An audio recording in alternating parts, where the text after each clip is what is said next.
medley from George Gershwin's Porgy and Bess, a truly American opera. And you know, I have no intention of trying to be chauvinistic about American music. I originally thought when I began to put these two programs, tonight's and Thursday night's programs, together, that I might arbitrarily limit it to native-born Americans, saying that this is, in fact, American music. But it isn't true. For we are, I suppose, our heritage. Our people came from all kinds of places, Europe, Asia. Around the world came the Americans. And when they came, if they didn't have it written down, they carried it in their hearts. The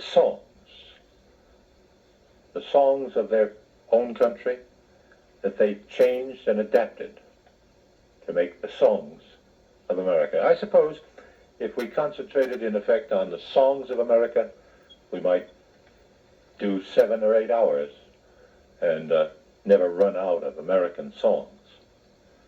But American songs came from everywhere.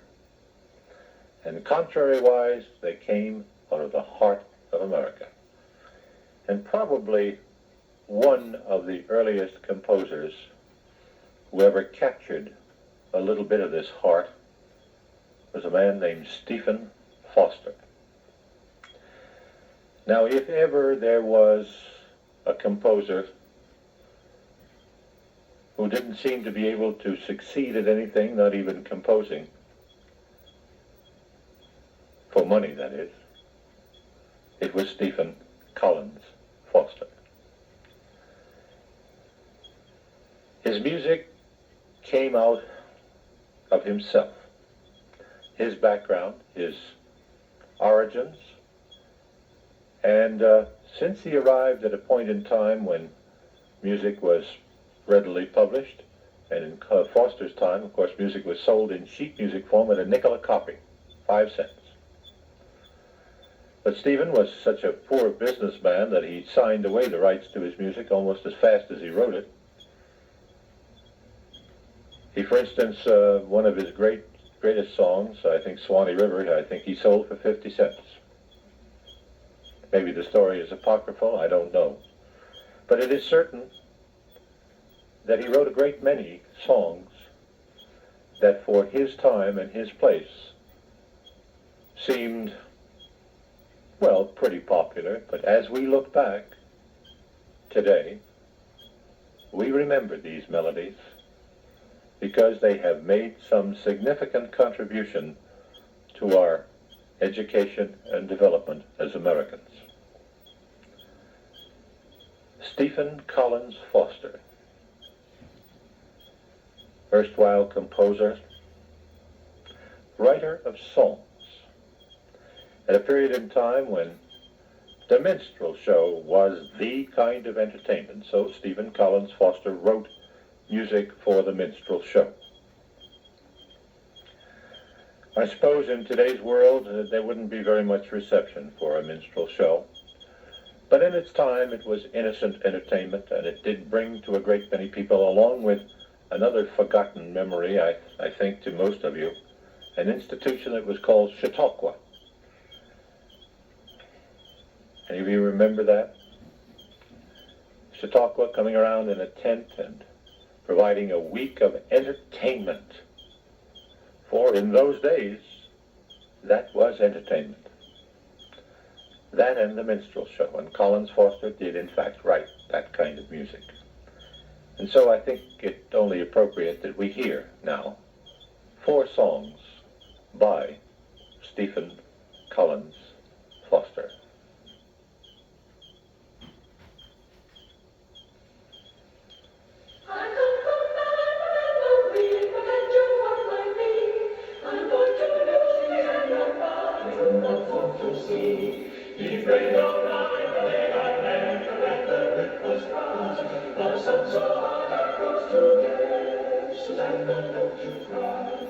Oh, Susanna, don't you cry for me. I come from Ireland, for with my banjo on my knee.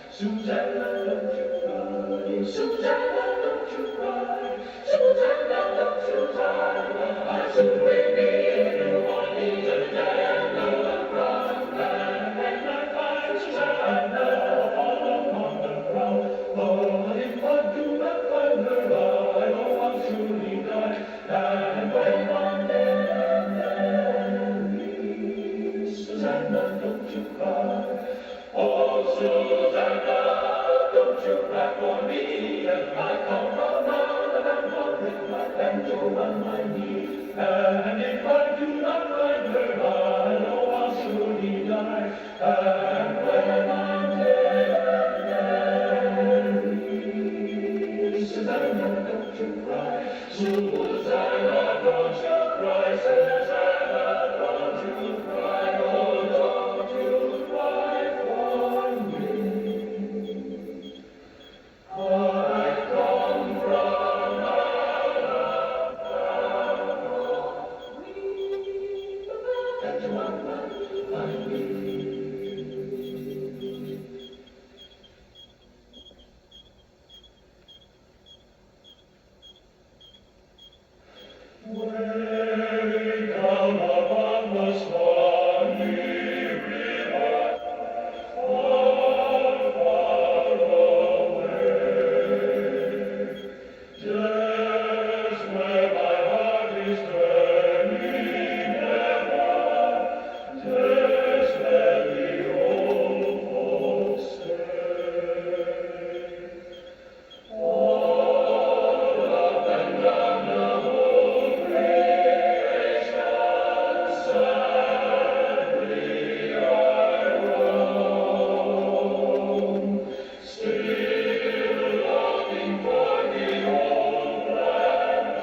sobbing like the rain, waiting for the last one that comes not again.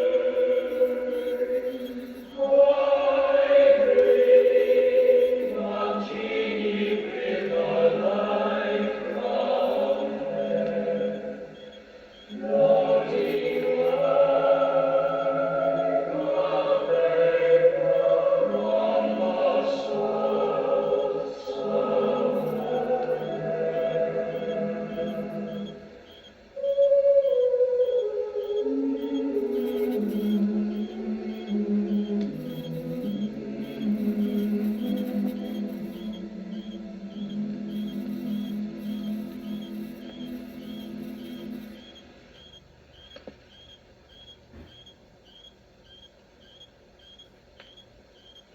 Going down the shady dell where the honeysuckles grow, and that lovely Katy Bell with her dimple cheeks aglow. Going down the shady dell where the honeysuckles grow, and that lovely Katy Bell with her dimple cheeks aglow.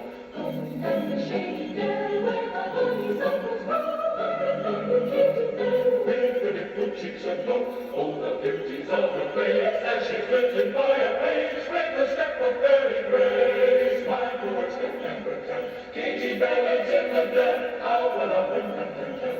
All the flowers in the dell seem to wonderful and green. Bright and clear as Katy Bell. Fairy flowers never seen. How when the fairy round, both her witches might be bound. With their diamond ravens round. How can I win and tell? Katy Bell is in the dell. How will I win? Let them tell. Katy Bell is in the dell. How will I win? Let them tell. The Roger Wagner chorus and 4 songs of Stephen Foster. It's kind of strange when you think back that most of us who have been around the music business for some years had almost forgotten Foster. We kind of accepted him, learned him in grade school and forgot him. But it wasn't until some years ago when the American Society of Composers, Authors, and Publishers withdrew its music from radio, which was a terrible blow, I might add. And so only music that was not controlled by them could be played on the air. And immediately lots and lots of people jumped on the bandwagon and played things by Stephen Foster, particularly I Dream of Jeannie. And until the development and the acquisition by Broadcast Music Incorporated, we were pretty scarce on the radio until we could get some music which was not in the public domain. In Foster's case, I suppose it was sad that he never realized very much from his songs, and upon his death, he was found, as you know, in a Bowery rooming house and taken to Bellevue Hospital in New York, and there he died. And in his pockets was found 23 cents and a little scrap of paper which was the title everybody assumes these days for a new song called Dear Hearts and Gentle People. Songs of Stephen Foster. But American music is by no means all songs. It's had all kinds of applications, and among the more successful, if you discount hit parade kind of standings, of American composers is a gentleman named Samuel Barber, born in Philadelphia, related to a very famous American soprano, Louise Homer. Had an extensive musical education, and he brings to American music a romantic approach derived from his studies at the Philadelphia Institute of Curtis Institute, I think it is, of music, plus extensive involvement in music in Europe for a number of years. And so he brings a kind of classic approach to American music. And one of his most delightful select suggestions, which we played on a number of occasions on this program, is a piece of music that Toscanini chose to enliven the National Broadcasting Company Symphony of the Air broadcasts, the first music he'd ever used by an American composer back in 1936.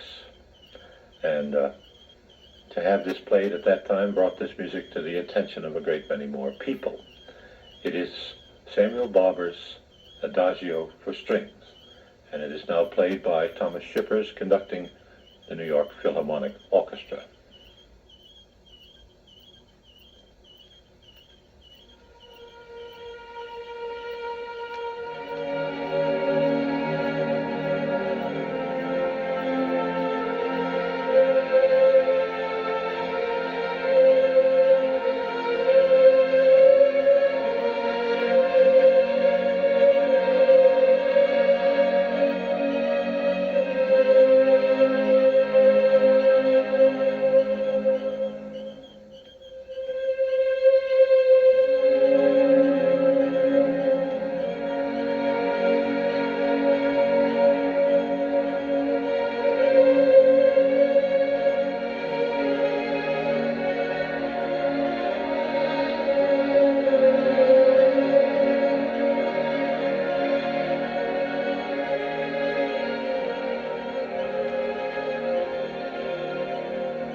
The infiltration of 3 armed agents into the South a few days ago clearly confirms the ever-present and ever-intensifying North Korean military ventures against this republic.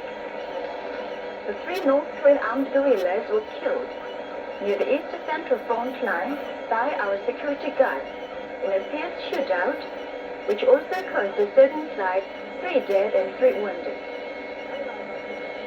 The North Korean infiltrators were carrying North Korean-made AK rifles, 148 rounds of ammunition, hand grenades, binoculars, and a compass. According to the announcements of the Counter-Infiltration Command, the operative attempt was apparently aimed at gathering military information and disturbing security in the rear area of this republic. As is widely known, North Korea has been using 2-pronged aggressive strategy against this republic. A full-scale attack and a Vietnam-style guerrilla incursion. The North Korean regime's almost incessant infiltration spies, subversive, and at times even armed guerrillas into the South, clearly explains North Korea's military strategy that is characterized by a mixture of modern and guerrilla warfare. The tunnel digging in its demilitarized zone is a typical example of North Korea's subversive guerrilla warfare. The tunnel digging was based on the so-called 3-day warfare idea. In the event of an all-out war, the tunnels will facilitate the undercover passage of North Korean troops behind South Korea's frontal fortifications, destroying the forward defense line and overrunning strategic areas of South Korea in quick action. The tunnels, when completed, would be able to allow the passage of heavy equipment such as vehicles, field guns, and 30,000 troops per hour. Military experts also say that the underground tunnels were aimed at infiltrating armed guerrillas with a view to launching guerrilla warfare in the rear area of this republic. According to the latest intelligence information, North Korea has trained some 100,000 men for guerrilla warfare and deployed most of them near the demilitarized zone. Even more appalling and heinous is the information that the North Korean guerrillas are armed with poison drugs and poison tips, needless to be used in killing themselves when they are captured in the South. If they succeed in infiltrating into the South, they are to pose as soldiers of this republic, revolting against the government for the so-called patriotic cause of revolution and unification. At the beginning of the 1970's, North Korea began to pursue a policy of fomenting a so-called People's Democratic Revolution in South Korea. The combination of guerrilla warfare and subversive tactics is the result of North Korea's new assessment on the situation. The North Korean communists realized that they cannot create a decisive time for overall invasion simply with guerrilla warfare as they attempted in the 1960s. The North Korean communists also realized, in view of the worldwide trend toward their junk, it was significant for them to achieve communization of the whole Korean peninsula by means of arms. For this reason, the North Korean regime is intensifying subversive activities against this republic while waging forced peace offensive in the international community. The latest North Korean guerrilla infiltration attempt makes it more imperative than ever for this republic to bolster its vigilance against North Korea's malicious subversion tactics. Today we discussed infiltration of North Korean armed agents.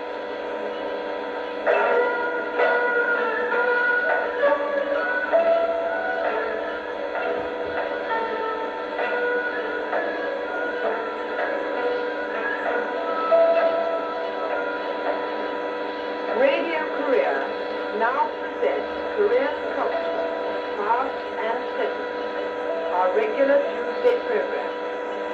For the following 15 minutes, we talk about various features and aspects of Korea's culture, past and present.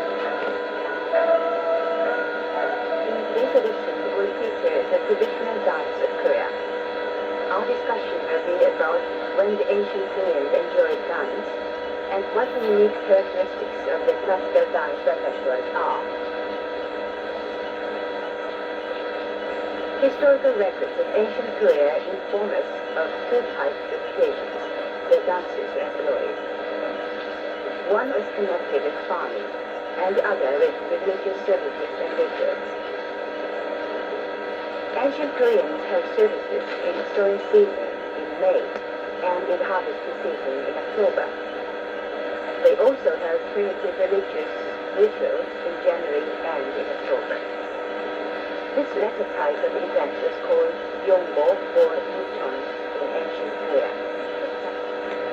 Korean originated dances were intermingled with ritual dances imported from China. These dances developed into the traditional Korean dance. In terms of forms, the traditional Korean dance can be categorized into ritual, court, and folk numbers. Ritual dance includes the 11 dances performed at Confucian temples and ancestral shrines of royal families. The ritual dances also include hokbo, hara, and butterfly dances performed at Buddhist temples. Imported from China, the 11 dance which was performed at Confucian shrines is kept as a must. But the dance which was performed at royal ancestors' shrines was remarkably transformed to suit the Korean taste. The 11 dances accommodated to the two social classes, civil and military. The number of dances varied according to the official rank of the Christian dance club. For example, 64 dancers were required for kings, 36 persons for feudal lords, and 16 for men of the noble class. When performing at Confucian shrines, civil 11 dancers held a flute in the left hand and a fascinator in the right hand. On the other hand, military 11 dancers held an axe symbolizing 1,000 dragons in their left hand and also a fascinator in the right hand. In the ceremony, the civil dancers always preceded the military dancers, reflecting one aspect of the old social institution of Korea, giving priority to scholars. The hokbo dance, or the temple drum dance, is performed in front of the Buddha by teenage monks who wear a triangular hood and beat the temple drums. Another similar dance inherited in temples is the para dance. It is performed by several monks with para in their hands. The para is very similar to symbols. The butterfly dance is Two already charts, and it's number 5 on the easy listening side. Number 6 by Keith Carradine, I'm Easy, and You'll Never Find Another Love by Lou Rawls. And number 8 is A Butterfly for Bucky. Number 9, Never Gonna Fall in Love Again by Eric Carmen. And number 10 is If You Know What I Mean by Neil Diamond. And that's number 10 on the survey. 10 minutes now before 9 o'clock in the Nightline. Don't forget about 5 minutes of the latest news coming up at 9 o'clock. And also don't forget about Jungle Jim Levangie. At about 1 o'clock in the morning, he'll be your way with all kinds of fantastic sounds for you midnight shift workers. Yes, he will. This is Army Major Jim Wasepka from the Staff Judge Advocate's Office. Are you thinking of buying land back in the States for retirement or as an investment? A large number of servicemen on Okinawa have found that after land was paid for, the company they purchased it from ceased to exist and the salesmen were no longer in the country, leaving the buyers with no title and a lot less cash. Don't be carried away by a good sales pitch in a nice brochure. A pretty good picture of the land you are supposed to be buying could have been taken anywhere, and a sales contract signed overseas does not guarantee you a good title to property once you return to the United States. All United States Forces personnel are advised that before signing a land purchase contract for unseen property, they should contact their legal assistance officer for advice. That is, unless you do want to retire to the Mojave Desert to raise Gila monsters. This is another in a series about Japanese law and the Status of Forces Agreement. PFRDA, bring to the now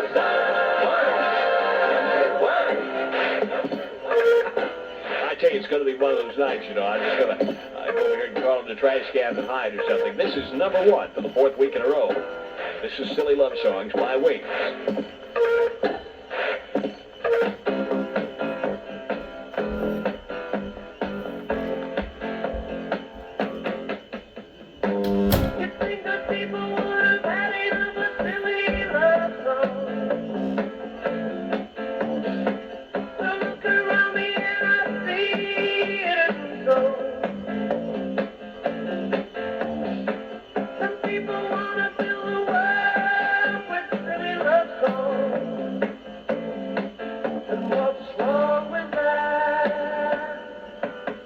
I'd like to know, 'cause here I go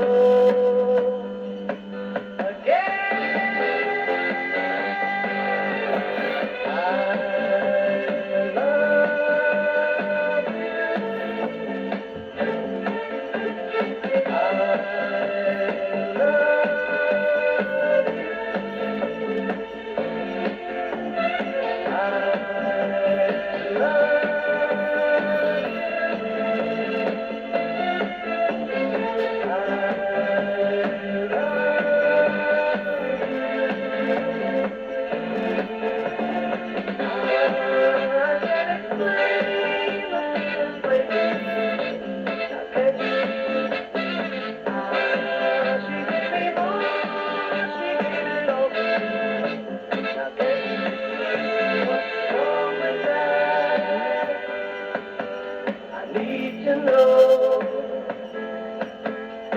Here I go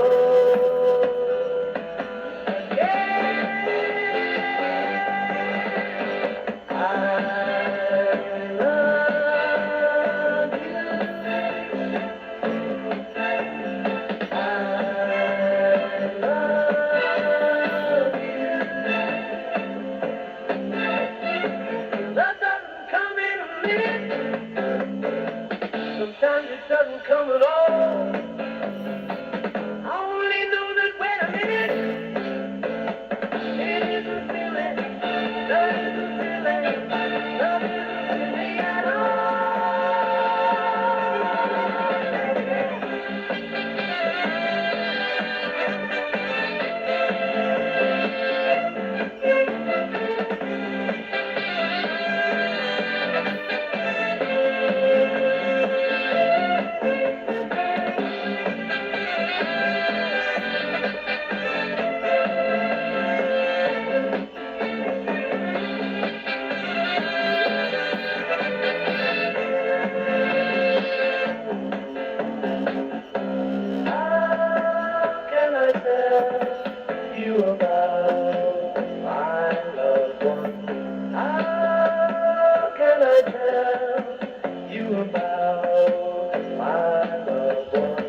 That's the number one song again this week, and I can see our cheering section has been roused, yes, on that mighty chorus of number one, Silly Love Songs and Wings.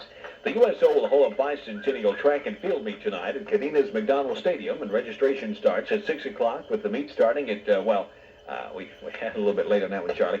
Registration dates for students attending Department of Defense dependent schools have been set, and the Kumasaki High School students, yes, you may enroll between July the 1st and 21st at the Counseling Center from 7:30 a.m. to noon, from 1 to 4:30 p.m., and you students must have a report card, a transcript from the last school attended. If possible, a copy of the sponsor's orders or verification of employment must be with you at all times, yes. Both parent and student must attend the registration for Kumasaki High School, and registration dates for other schools will be announced on Radio 650. So just kind of bear with us, you know.